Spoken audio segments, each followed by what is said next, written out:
So I never met a sustainability person in a company at any power.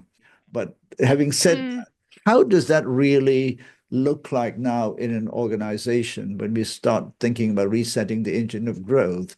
Do companies even have the intellectual capabilities to examine these issues? Because it's not a sustainability only discussion, because it's a much more complex issue, as you know. Right. You're going to need anthropologists, social scientists, economists, etc.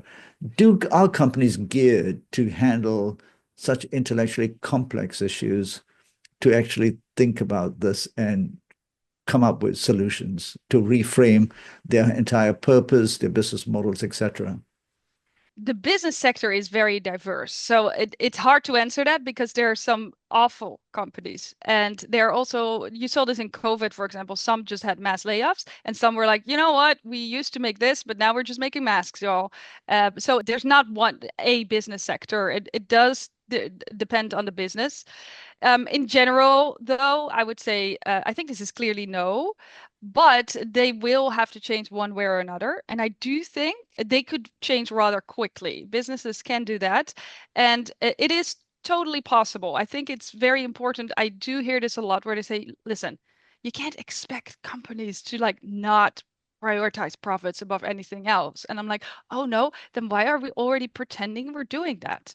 Because if you look, and every company has this vision and mission thing on their website, and their employees typically can't tell you because they know it's nonsense, but it's Yes. there and it's going on about how they contribute to society. So that's, I think, a dead giveaway that actually we all kind of feel that that is what businesses should do.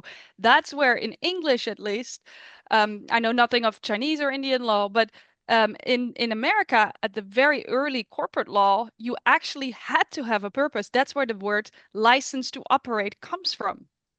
You had to have, if you couldn't be there just for profit. Obviously, that has now completely changed, and we have the fiduciary duty to shareholders, but it didn't start out that way. So this model that we're having now, the sociopathic structure of a company, is actually very recent, and it's very telling that it's already run out. We had it for several decades. It didn't even last a century. That's how unsustainable it is. So if you look at how humankind typically organized itself, because we've been doing that for centuries, markets, jobs, etc., trade, we had that for centuries. It was always much more around just sharing the goods that we had together. And it was never about growth. For most of human history, the pursuit of growth was considered foolish, if not downright immoral. So I understand how, for some people, it's hard to grasp that because we have all grown up in it. As long as we've been alive, the growth imperative was there.